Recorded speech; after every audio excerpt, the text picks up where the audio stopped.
Olá, gente boa e amiga, muito carinho para vocês. Estamos iniciando mais uma vez o Estúdio 8, um programa que entrevista personalidades do mundo político, religioso, social e empresarial de nossa cidade, sempre trazendo temas de relevância, de modo a que você fique bem informado. Hoje, mais uma vez, como acontece mensalmente, temos a felicidade de ter aqui a presença do Gino Della Volpe, palestrante da Casa Esperança, para continuar todas aquelas questões que nós levantamos em programas anteriores a respeito dos temas espíritas. E desde já eu já vou agradecendo. Muito obrigado, Gino, pela sua presença. Muito obrigado por estar conosco. Muito obrigado pelo convite. Olá, público amigo do Guarujá, graças à televisão. E olá, público amigo do mundo, graças à internet. A internet, né? Aliás, você uma vez falou para mim que recebeu pessoas conhecidas de você, Você recebeu muitos e-mails de pessoas que viram o seu programa de vários países. Aumentaram estas pessoas. Aumentaram. De Portugal, passou para Israel, Estados Unidos, Canadá. Realmente a internet mostra que tem uma penetração grande, transforma o mundo numa aldeia global. Numa aldeia global. Unidas. E isso é bom. Isso é muito bom porque propaga a informação.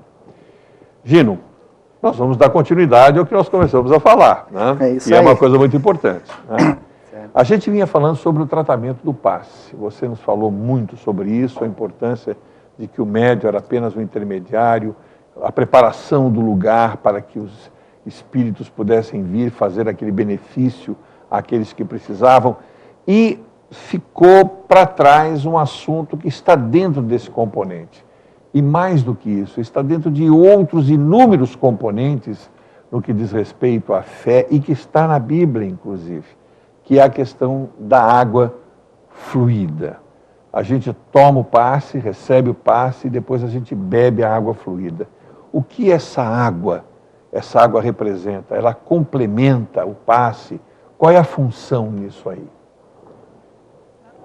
A água magnetizada, fluida, oferecida no passe, tem o objetivo de auxiliar no tratamento, por vezes proporcionando cura, em outras oportunidades, alívio. O fundamento dela se encontra no Evangelho de Mateus, 10:42. Nós podemos observar que está assim: e qualquer que tiver dado, só que seja um copo de água fria, por ser meu discípulo, em verdade vos digo que, de modo algum, perderá o seu galardão. Então, essas palavras de Jesus, na anotação do Evangelho de Mateus, mostram, em primeiro lugar, a distinção que Jesus faz nesse momento da água. Porque os judeus tinham a água para ritual de purificação, as águas puras, as águas correntes. Inclusive, no Antigo Testamento, em Ezequiel 32:25, nós podemos ler: derramarei sobre vós águas puras, que vos purificarão de todas as vossas imundícies e de todas as vossas abominações. Mas esta água, em certas condições, a água corrente, era para tornar os objetos ou as pessoas puras ritualmente. No entanto, neste momento, na anotação do Evangelho de Mateus, na palavra de Jesus, o mestre se refere à água fria, à água natural. Água natural, Água natural. Do rio, água natural, essa que você está aí, a água tomando aqui, você está uma delícia. Por uma delícia, pura e simplesmente, a água comum. A água comum. E o Espírito Emmanuel nos traz, através da psicografia de Chico Xavier, no livro Segue-me, o capítulo 46, com o título de Água Fluida, Água Magnetizada. Nos traz uma observação interessante a respeito disso. Ele nos fala, em primeiro lugar, que Jesus, quando se refere a essa água fria, ele estava realmente querendo chamar a atenção para os valores espirituais mais profundos. Chamar a atenção para valores espirituais mais profundos. Que a água possui? Que é possível colocar na água. Então, tá. A água não deixa de ser a molécula com 2 átomos de hidrogênio e 1 átomo de oxigênio, porém, ela pode ser manuseada, manipulada, influenciada pelos espíritos e adquirir valores em que a nossa academia, por hora, não consegue perceber. Então, os nossos exames com microscópio, com os aparelhos que nós temos, com as matérias radiantes de fazer pesquisa, ainda não conseguem perceber certas características, certa condição material que existe no elemento, que é provocado pelo pensamento, pela oração. E que podem impregnar a água desses pensamentos e tudo isso. Exatamente. Emmanuel nos diz que em certas condições, com a oração, então espíritos que possuem esse conhecimento, esse saber e uma moral evoluída, eles encontram facilidade na água, que é um corpo simples, que existe assim muita presença também no nosso corpo, no corpo humano. Perfeitamente. Eles, com uma facilidade grande, eles conseguem então colocar uma substância que a ciência acadêmica não consegue perceber, e essa substância agregada ao nosso corpo, tanto ao corpo carnal como no corpo espiritual, pode nos proporcionar alívio, tratamento, cura, dependendo do merecimento, do processo evolutivo que a criatura se encontra. Mas é necessário ter concentração, compreensão, confiança, saber que existem os espíritos com esse conhecimento, que por misericórdia divina desejam nos auxiliar, nos colocarmos nas circunstâncias adequadas, de respeito, de prece. Jesus observa aquele que oferecer em meu nome. Isso significa que tem que estar sintonizado com ele. Há uma outra passagem no Evangelho muito interessante, que de certo modo tem uma relação com isso. João, o discípulo amado, estava andando com outros discípulos e viram que um judeu expulsava demônios em nome do Cristo, em nome de Jesus, mas não seguia o grupo. E ele ficou olhando e falou, olha aquele homem lá, aquele judeu, ele consegue expulsar, ele conseguia separar os maus espíritos, os obsessores, que faziam uma influência negativa nas pessoas, e esse judeu chegava lá, com suas orações, em nome do Cristo, conseguia apartar os corpos, expulsar os demônios na linguagem do Evangelho. Então João foi até ele e falou, você não faz isso não, porque você não segue o Cristo conosco. Você pode ter ouvido, admirar, ter entendido, mas você está aí, você não segue conosco, não anda conosco. Perfeito. Você não faça isso. E foi lá e falou para Jesus, como se tivesse feito uma coisa certa. Né? Olha, porque nós vimos um judeu expulsando demônios em seu nome. E ele dava certo, ele fazia, mas nós o proibimos, porque ele não te segue conosco. E Jesus advertiu João, dizendo que ele não devia ter proibido. Porque se ele estava conseguindo fazer isso, era um sinal, era uma prova que ele tinha intimidade de sentimento. Ele tinha uma afinidade com a moral, com a doutrina do reino dos céus, com a bondade. Ele era um agente estabelecido por seus mensageiros. Perfeito. Que ninguém que ia ter condição de chegar para um espírito mau, um chamado demônio, né, e ordenar que ele se retirar. E ele se retira se você é mau e ignorante. Se você não tivesse o poder para isso. Você tem que ter o poder. E o poder te é concedido por misericórdia divina por espíritos mais evoluídos. É eles que vão fazer o trabalho e vão trabalhar em conjunto com os menos evoluídos. Então, se ele estava provando que estava tendo êxito, ele não deveria fazer isso. Então, quando Jesus fala em oferecer o copo d'água, que não vai perder o seu galardão, ele diz que tem que ser discípulo dele. Então não é simplesmente uma questão de pegar uma água e dar para tomar. Né? É uma questão de compreender que existem espíritos que nos amam, que por misericórdia divina nos acompanham, que eles oram, eles também se auxiliam com superiores, que conhecem uma matéria que a nossa academia científica ainda não compreende, e que esta matéria se agrega na água, que a água se agrega facilmente ao nosso corpo, essa matéria se agrega também ao nosso corpo espiritual, ao nosso fluido vital, e isso pode, conforme a condição de cada criatura, proporcionar alívio, tratamento, ou até mesmo cura. Tem umas questões aqui que você vai falando e a minha cabeça vai trabalhando. Bom, primeiro, você se lembra em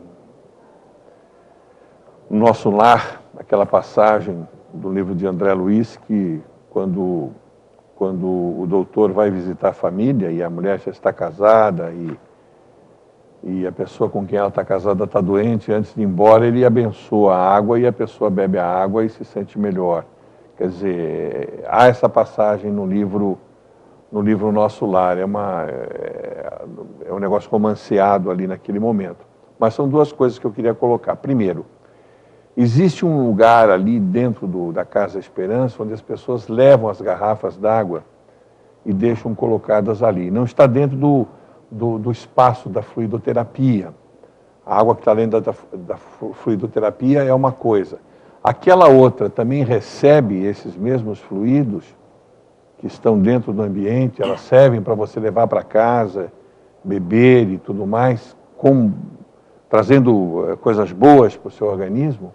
Também, porque a questão não é se a água está colocada dentro da sala da fluidoterapia da Câmara do Passe, ou se está dentro do salão, ou se está num outro templo religioso, numa outra fé, num outro modo de interpretação, se está num lar de uma pessoa. A questão são as leis da natureza. Se a criatura tem fé em Deus, compreende a grandiosidade do Espírito de Jesus, um Espírito puro, compreende os seus mensageiros, a misericórdia divina, se ela se coloca em condição de respeito, de oração, ela está com todas as condições adequadas para a água receber esse tratamento e ela se tratar com a água. Então, as pessoas que levam a garrafa e não colocam dentro da câmara do passe, colocam fora, elas são também magnetizadas para consumo durante a semana, observando que não é necessário destampar a garrafa. Porque o espírito não vai colocar pelo espaço físico, né? É verdade, ele pode deixar tampada. A matéria vem por uma dimensão que não é perceptível no nosso olhar. Ela existe, é como o telefone celular. Nós estamos no carro, não vai pegar, abaixar o vidro do carro e pôr o telefone para fora, abrir o teto solar para fazer a ligação. É verdade. Nós compreendemos que é uma matéria radiante, e ela passa por dentro das paredes, dos vidros, né, do carro, dos ambientes, ela passa. E essa matéria que os espíritos manipulam, ela está vibrando muito mais rápido do que essa que trabalha o rádio celular, com muito mais facilidade. Então, não é necessário destampar a garrafa, não é necessário estar dentro de um certo ambiente.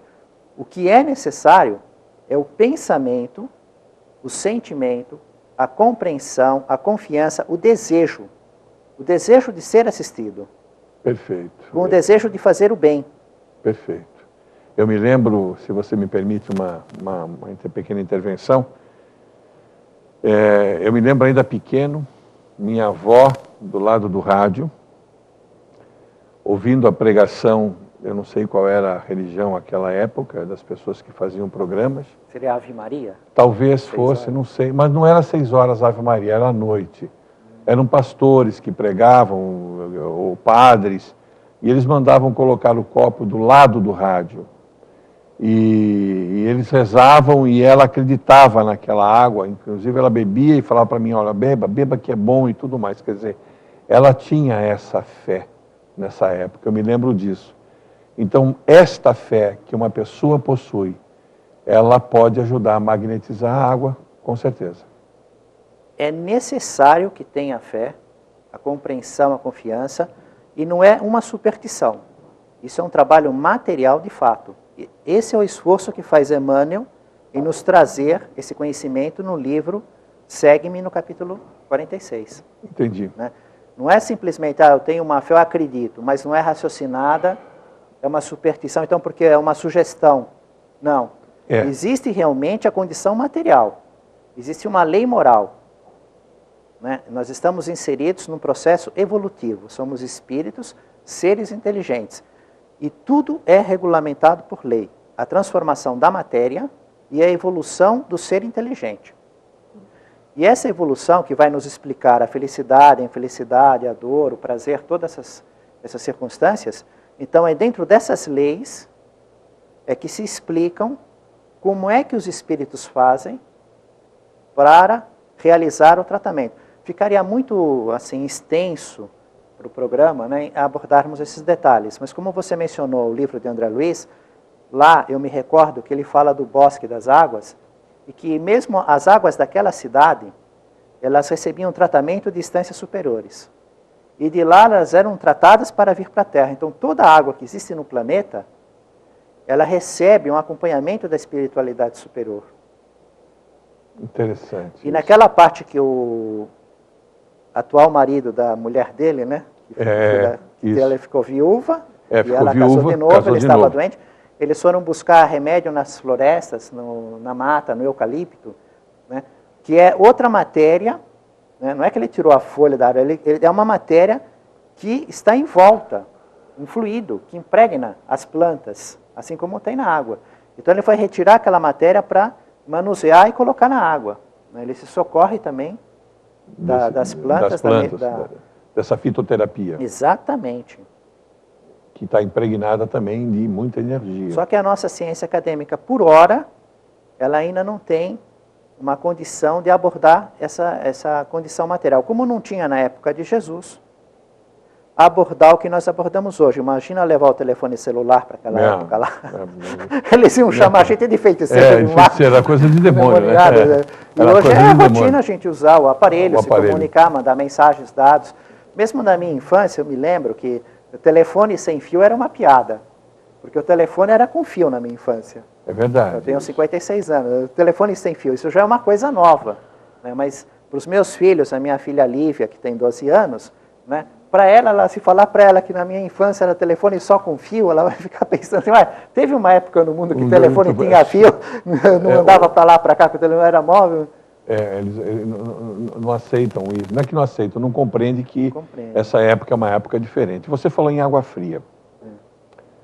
Você falou em água fria. E existe uma questão aqui interessante. Né? Existe a água fria, existe a água pura para lavagem de ritual, né? No caso das mãos lavadas dos discípulos de Jesus antes das refeições. Eu vi algumas... Você esteve lá, né? Fatalmente, você deve ter visto. Mas quando saíram os manuscritos do Mar Morto, saiu umas fotos fotos arqueológicas, restos arqueológicos da comunidade dos essênios em Qumran. E havia sempre, e mesmo nos outros, havia o lado da purificação, como você falou, que o judeu usava, a purificação do corpo, a purificação das coisas e tudo mais. Existe uma diferença entre essa água fria, essa água pura, que fala Jesus? Existe e muita.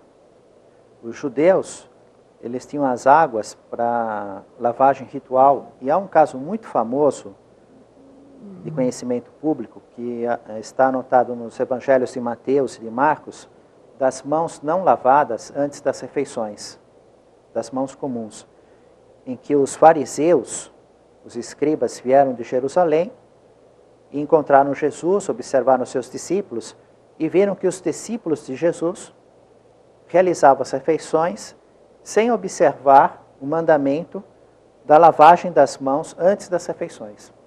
Então, nesse momento, eles estão falando dessa água corrente, dessa água viva, que era obrigado a se utilizar para obedecer à lei.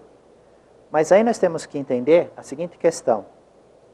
É que havia a lei escrita, que Moisés recebe, que está na Torá, nos 5 livros clássicos, né, com mais de 600 mandamentos. E havia a lei oral, a tradição oral. O que era a tradição oral? Os judeus estudavam essa lei escrita e procuravam fazer uma explicação, comentários, para aplicação na vida comum. E certas interpretações, certos comentários, ficavam tão fortes, tinham uma presença tão marcante, que viraram uma lei oral que eles eram obrigados a obedecerem. E como eles tinham no templo um respeito muito grande pelo maná do deserto, que havia o templo, uma área enorme, o pátio das mulheres, dos gentios, das mulheres, dos sacerdotes, dos homens, os santos, santos dos santos, e havia uma parte especial que era a Arca da Aliança, onde tinha os 10 mandamentos, e o maná no deserto. O maná que representava a refeição, a comida. Então eles fizeram uma comparação entre o templo o altar, o sacerdote, as ofertas, os sacrifícios, com a casa do homem. E aí o que acontece? A casa da pessoa seria uma referência ao templo. O altar das ofertas, dos sacrifícios, seria a mesa. O homem que vai fazer a refeição seria o sacerdote. Aqueles objetos, o prato, a vasilha, o jarro, seriam os objetos que o sacerdote manuseava. Tá. Né? E como a lei exigia uma série de detalhes de purificação e lavagem dos sacerdotes e dos objetos, no templo, eles criaram, então, lavagens dos objetos e do homem e das mãos na casa antes da refeição. Por isso, nas anotações do Evangelho, nós vamos ver que eles dizem que o homem chegava do mercado, da praça pública, da rua que tinha muito movimento público, e ele tinha que se lavar, realizar essas lavagens, inclusive os objetos. Porque a casa era como se fosse o templo. Exatamente, a casa, o templo, a mesa, o altar, os objetos, os utensílios, o homem, o sacerdote. Então eles estabeleceram uma condição de lavar mão, punho, antebraço até o cotovelo. Inclusive essa parte é muito interessante, porque eu tinha assim um interesse muito grande em saber como é que era essa lavagem ritual. No entanto, não existe uma unanimidade a respeito desse assunto. Eu encontro na tradução do Novo Testamento de Haroldo Dutra Dias, informando que era assim, não existe uma condição exata de saber como era, porque diz que era intensa, que era cuidadosa, que o punho lavava. Tá. Né? Aí eu consultei também um estudo da Liga Bíblica, também não tinha, e quando eu estive lá em Jerusalém, eu procurei ver com o guia judeu, local, né? Sabia falar português, mas uma pessoa inserida naquele contexto, na tradição, e ele me disse do mesmo modo, que na verdade eles não sabem como era naquela época, em detalhes, executada essa lavagem, mas que ele tem certeza, né, que era uma lavagem de mão, punhos, antebraço e cotovelo, e que tinha que ser cuidadosamente respeitada, observada. E os discípulos não faziam isso? Não, isso é um complemento, né, um complemento da lei, porque isso não estava escrito por Moisés. Entendi. Isso estava escrito pela tradição oral, quer dizer, não estava escrito, vinha da tradição oral, da interpretação dos anciãos, dos importantes, dos séculos passados, mas eles, os judeus, de modo geral, observavam esse rigor. E aí Jesus foi questionado. Os fariseus chegaram e falaram assim, mas olha, seus discípulos não estão obedecendo à tradição oral. Eles não estão lavando as mãos antes das refeições. Jesus respondeu para eles? Sim ou não? Aí vai ter um drama, sim, claro, contestação. Como é que Jesus contesta? Contesta isso. Então nós vamos deixar isso suspenso, porque recebemos da Paulinha a informação de que está na hora do nosso comercial. Voltamos em seguida com a resposta que o Gino vai dar para todos nós.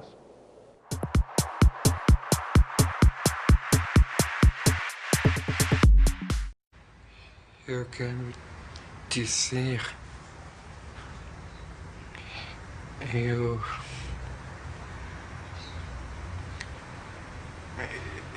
preciso...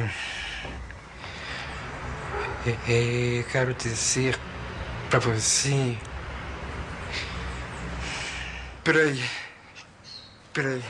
Se para você já é difícil pedir dinheiro, imagine para ele.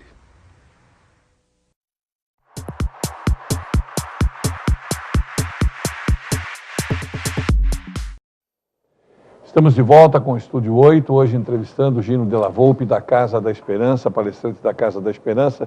Deixamos pendurada no ar aquela resposta que Jesus deu para eles sobre esse caráter de ritualística, de lavagem de mãos, cotovelo e tudo mais. O que foi dito pelo Cristo? Temos uma série de estudos interessantes nesta parte.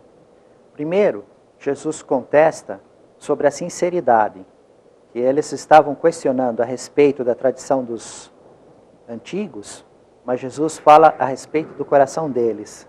E diz assim para eles, para esses fariseus, rigorosos observadores da lei, hipócritas. e traz a profecia de Isaías, que fala a respeito: este povo com os lábios me honra, mas o seu coração está muito distante de mim. Em vão me adoram transmitindo ensinamentos que são preceitos humanos. Bom, aí o que Jesus justifica com esta colocação? Os ensinamentos humanos. Ele vai colocar que esta parte das lavagens, das mãos, dos utensílios, né, ela é uma parte da tradição oral, da explicação, do complemento, não é o principal da lei. E Jesus diz assim: vocês que estão observando esta parte, em outras oportunidades observam outras tradições orais, outra tradição, e aí acabam descumprindo o mandamento de Deus, que é o mais importante. E apresenta a seguinte condição: no mandamento de Deus está escrito honrar pai e mãe. Todos nós conhecemos os 10 mandamentos, Monte Horebe, deserto de Sinai, honrar pai e mãe, que está no livro do Êxodo, e ainda tem uma agravante: aquele que injuriar pai e mãe terá a pena de morte. Então é algo grave, sério, porque é mandamento principal da lei divina e uma punição rigorosa, tem que ser observado. E Jesus apresenta isso e diz assim: mas vocês se livram disso. Porque estando o pai e a mãe, em idade avançada, precisando das suas coisas, o que vocês fazem? Vocês entram na tradição oral, nesse mesmo conjunto de explicações e comentários da lei, que ganhou força ao longo dos séculos, vocês arrumaram uma válvula, um jeito de saída para escapar de ceder os objetos que teriam que ficar à disposição dos seus pais. Vocês pegam e dizem corban, que significa oferecer aquele objeto a Deus. Ficaria sagrado e seria doado ao templo. Então, se precisasse uma pedra de moer, uma máquina de tear, qualquer objeto que houvesse necessidade de servir os pais, para não ter que ceder, eles falavam: esse objeto é corban, eu consagro ele a Deus, está doado para o templo. Então, eles não davam objeto para os pais, eles ficavam com a necessidade, porque aquilo passava a ser sagrado de Deus. Só que eles não marcavam a época de entregar fisicamente o objeto ao templo, e podiam adiar indefinidamente, eles ficavam usando. Ficavam usando, se beneficiando disso, quer dizer, eles arrumavam um jeito dentro da tradição oral, de uma coisa menor, que é um complemento, uma explicação, para não cumprir o que era importante, o mandamento de Deus e a gratidão que se deve aos pais. Entendi. Né? Então Jesus diz que eles são hipócritas, e aí parte para o grande drama, convoca a turba, chama a atenção de todos para que eles saibam o que está acontecendo. Né? E aí ele vai colocar alguns ensinos que são muito interessantes, também estão muito no conhecimento de todas as pessoas. Ele fala a respeito do coração e da boca. O que torna um homem impuro e o que é pureza e impureza. Porque eles estavam observando lavar as mãos para ficar puro, para se relacionar com Deus. Eu já estava preocupado aqui, qual era a relação que você ia estabelecer com a água dentro de todo esse apanhado. Então agora finalmente você elucidou. Então esse lado da água está sobre a pureza do coração e da boca. Então Jesus vem corrigir isso. Né? Ele vem dizer que nada de fora vai tornar o homem impuro. Porque tudo que vem de fora entra para a boca e vai para o ventre. Perfeito, sim. Né? Então, essa que é a questão. E o problema é o que sai da boca que torna o homem impuro. Porque o que sai da boca vem do coração. E ali vem o pensamento e o sentimento. Então, o que vem do coração pode vir crimes, adultérios, roubo, inveja, orgulho, suicídio, homicídios. Perfeito. Considerando que, na época de Jesus, o coração não era o coração da nossa época. Porque hoje nós representamos do seguinte modo: que o coração tem o sentimento do amor, da paixão. E que o pensamento, a inteligência está no cérebro. Então falamos assim: tive uma grande ideia. Como é que desenha isso? Faz uma lâmpada, né? Uma lâmpada que nem existia na época de Jesus, e coloca aqui perto da cabeça. É, uma ideia. Iluminei-me. Uma lâmpada. Fiquei iluminado. Essa é uma boa ideia. Né? Tem um coração, uma paixão, você desenha um coração vermelho, coração sentimento, amor. Na época de Jesus, tanto o raciocínio, o pensamento, a bondade, a maldade, a inveja, a maldade, quanto a paixão, o amor vinha do coração, não do cérebro, da cabeça. Tudo vinha do coração. Do coração. Né? Então, quando Jesus fala que o que sai pela boca vem do coração, e que é do coração que tem o pensamento bom ou mal. E isso torna o homem puro ou impuro. E não as coisas exteriores. As lavagens das mãos não tornam o homem puro. É o que o seu coração, o seu pensamento, o seu sentimento manifesta. É um jogo de aparência e de essência. No fundo, é mais ou menos isso. Exatamente. Quer dizer, a purificação era a aparência, lavar, tal, mas ele podia ser impuro por dentro. Então, na verdade, não era uma garantia você lavar as mãos, sofrer esse ritual para ganhar a chamada purificação dos judeus. Era o interior do ser humano. E ainda Jesus aumenta. Porque mostra, depois de mostrar toda a sua contestação, baseada na própria lei, a falta de critério deles, e está observando o menor e prejudicando o maior, a hipocrisia. A hipocrisia. A anunciar a questão do coração e da boca de uma maneira tão clara, ainda ele diz assim, são cegos, guias cegos que guiam cegos. Veja como fica esse povo ouvindo isso, justamente diante de escribas, fariseus, doutores da lei. São cegos, guias cegos guiando outros cegos. Deixai-os, né? Porque o que acontece com um guia cego que guia outro cego? Vão cair no fosso. É verdade. Cego guiando outro cego. Só que, segundo a tradução do Haroldo Dutra Dias, do Novo Testamento, ele diz no seu livro que os termos que Jesus usou, a forma com que ele falou essa frase, faziam os judeus pensarem no pastor incompetente que leva a ovelha para beber água. Mas ele não sabe escolher o terreno, ele não sabe escolher o lugar, né? Ele não conhece direito o animal, o lugar, e aí ele leva a ovelha cai na água. E isso ocorria eventualmente. Tinha um pastor competente que sabia tomar conta, dominar, aproximar, e tinha aquele que era meio desajeitado, né? E acabava perdendo o domínio da circunstância e o animal, em vez de tomar água, caía na água. Na água. Né? Então ele fala, de uma maneira, ele usa uma expressão em que aquelas pessoas que ouviam estavam sentindo como se fossem esses pastores incompetentes que estavam fazendo um vínculo. Conduzindo as ovelhas para mau destino. Interessante isso, né? Muito interessante. Isso tem a ver com esse negócio da água, desse lance da purificação que antigamente era uma ritualística de aparência e não de essência. Deixa eu continuar aqui, Veja bem. A água está lá dentro. A água está dentro da sala de passe. As condições do passe, elas são todas extremamente favoráveis. Então, a pessoa que toma um passe, ela está naturalmente protegida naquele ambiente. Mas eu pergunto a você, os espíritos, eles podem auxiliar no tratamento através da água, em certas condições, né? Mas podem os espíritos também prejudicar, por exemplo, através da sugestão mental, eles podem trazer algum tipo de doença para a pessoa, podem fazer a pessoa...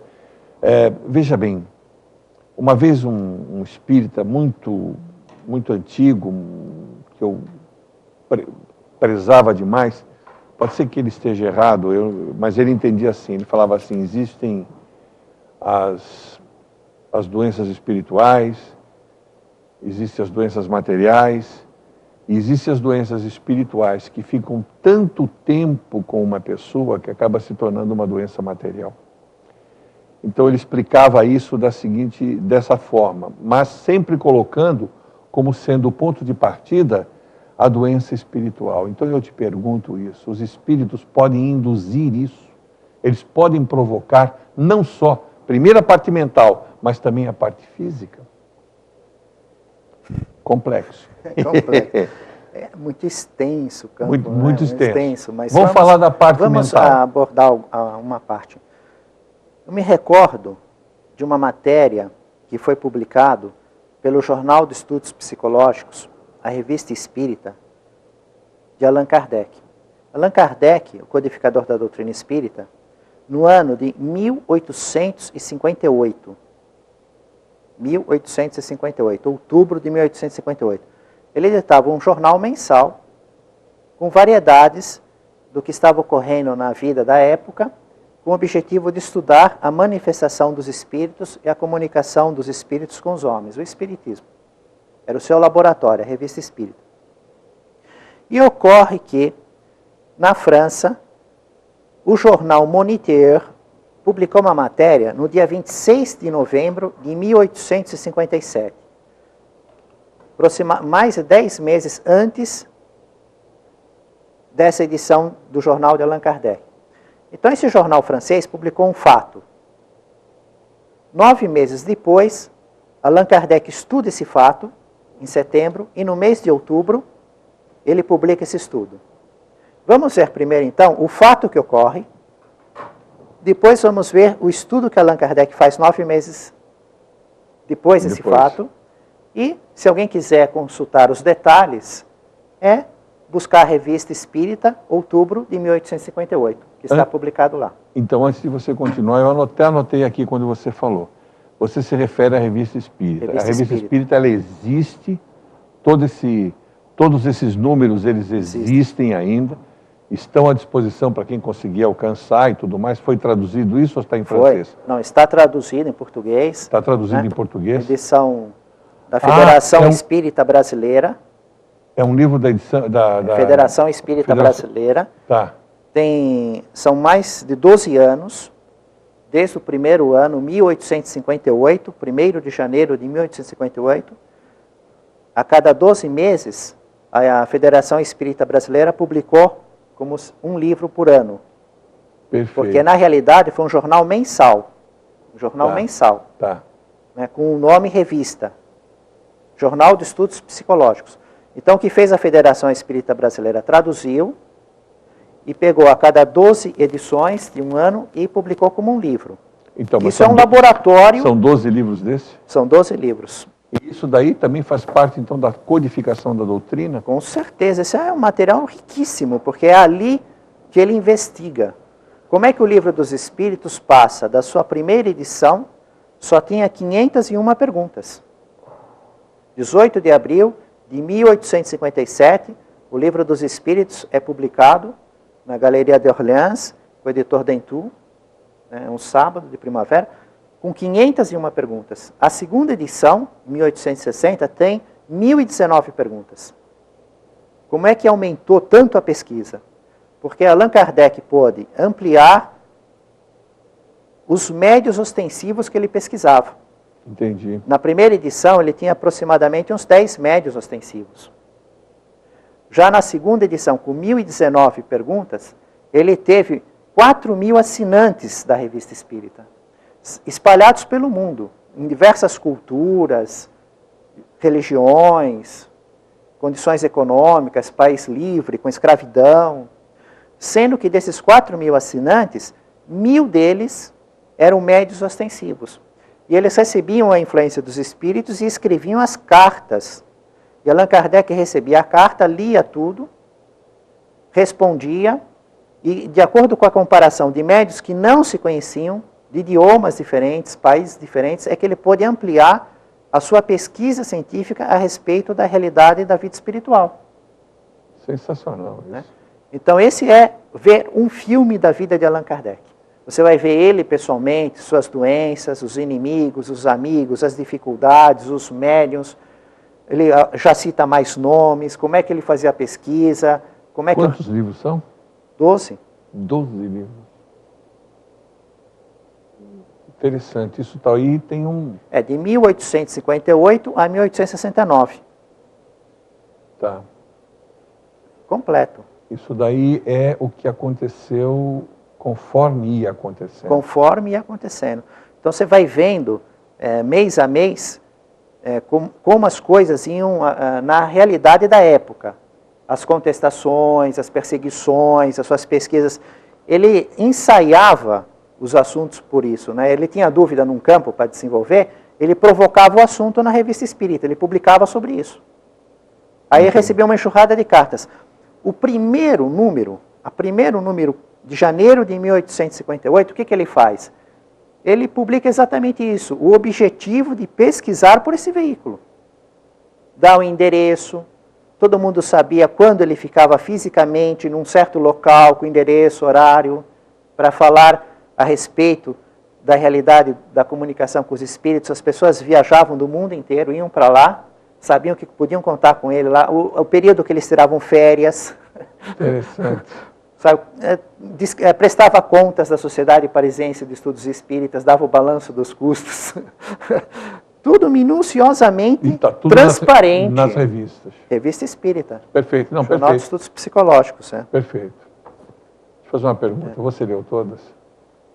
Bom, os 12 volumes, na sequência, 3 vezes eu li todas. Puxa Depois, certas partes, eu comecei a ler 4, 5, 6.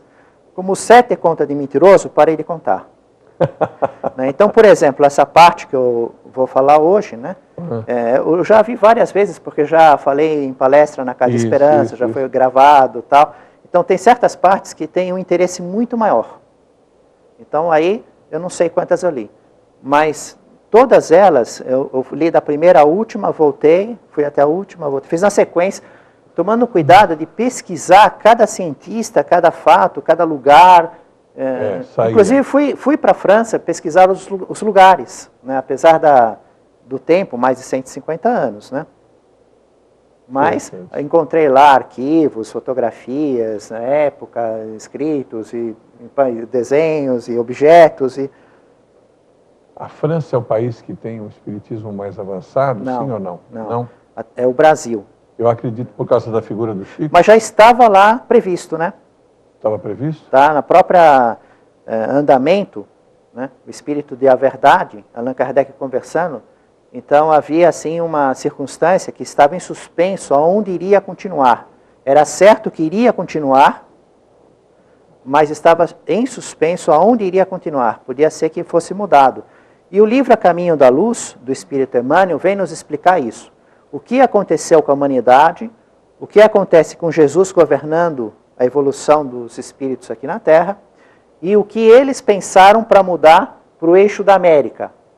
O dinheiro nos Estados Unidos, o poder econômico e o conhecimento da vida espiritual no coração do mundo, pátria do Evangelho, Brasil, trazendo esse conhecimento mais profundo a respeito da vida no mundo espiritual, o desenvolvimento da codificação espírita, né, que é a produção mediúnica de Chico Xavier.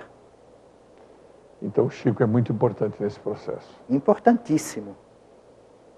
Mas continue, desculpa, eu interrompi você.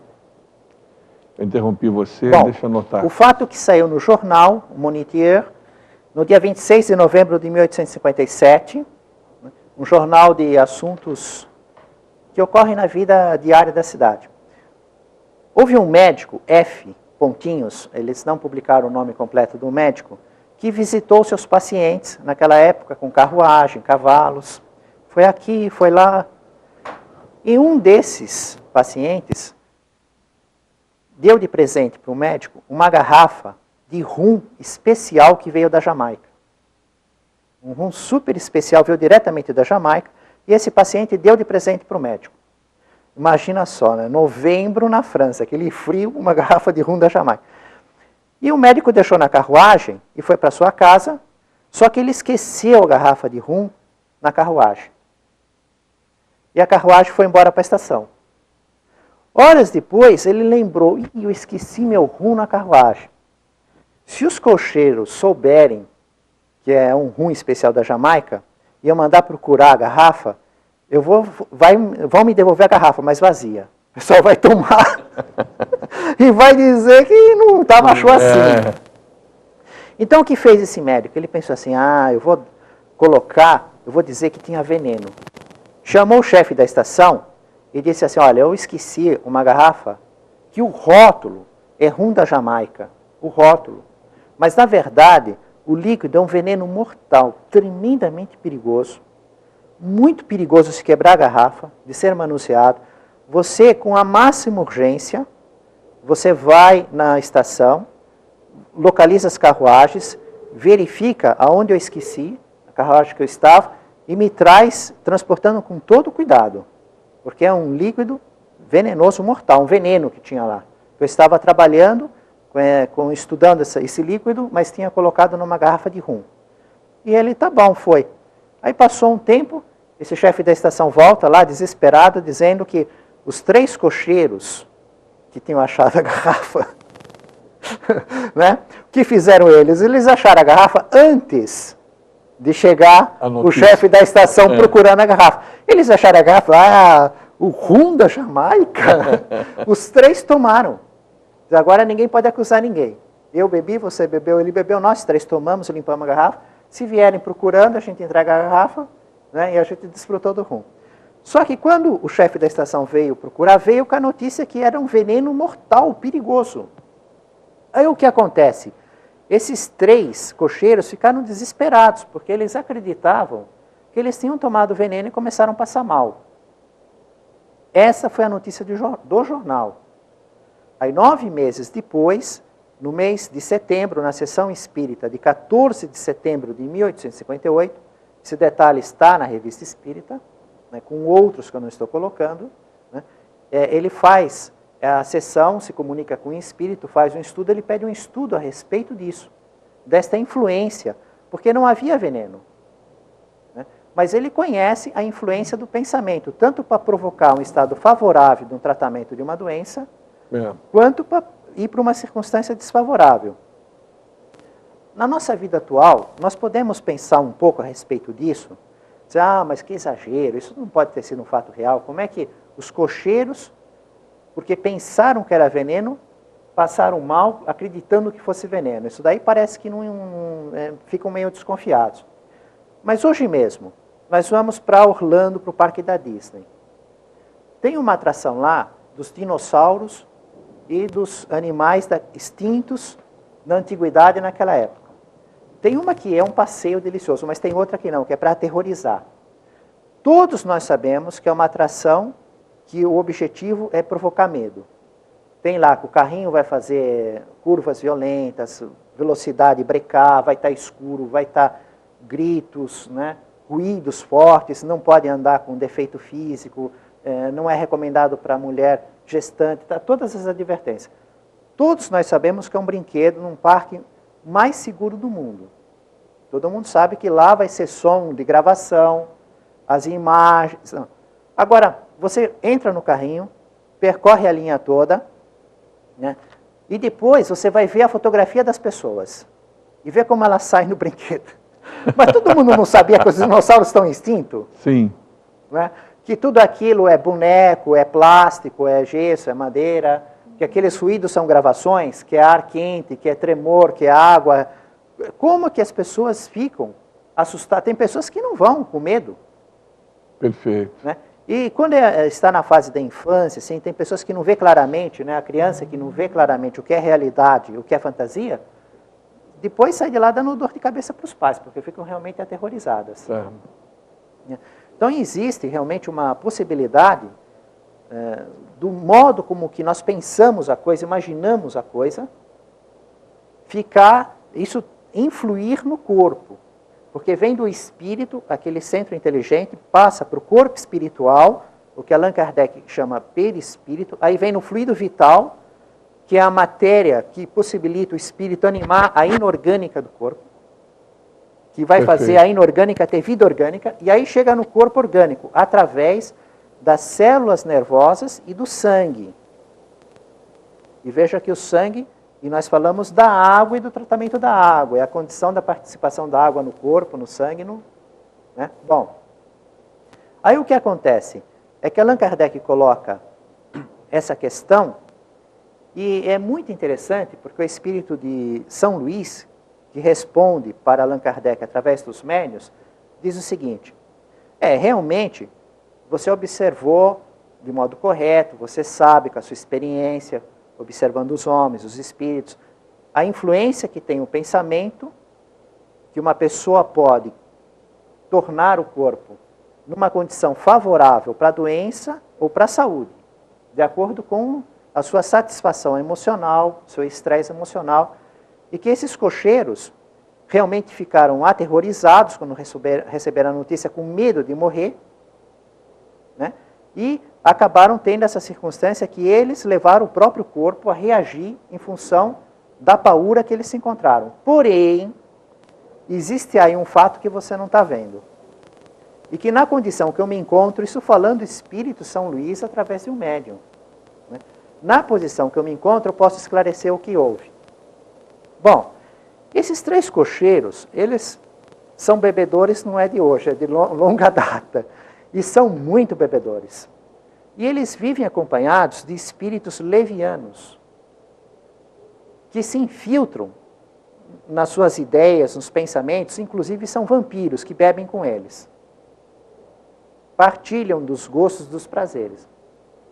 O que aconteceu é que quando o médico esqueceu a garrafa de rum na carruagem, eles não viram. Nenhum dos 3 cocheiros perceberam que a garrafa ficou naquele lugar. Foi uma influência desses espíritos que sugeriu através da influência oculta do pensamento. Eles não são médios ostensivos. Eles recebem a influência oculta do pensamento, que todos nós recebemos. Receberam uma sugestão de dirigirem a atenção para aquele lugar. De repente deu uma ideia de ir olhar aquela parte da carruagem. Eles foram olhar e acharam a garrafa. E aí receberam a sugestão mental de tomarem. Os próprios cocheiros já tiveram a vontade deles de tomar.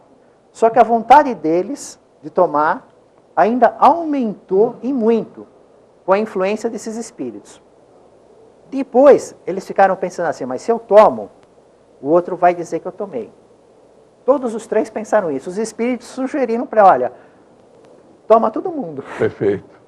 Aí os 3 tomaram tudo. Bom, aí passa um tempo, vem a notícia, os 3 cocheiros recebem a notícia e os 3 cocheiros ficam assustados, aterrorizados.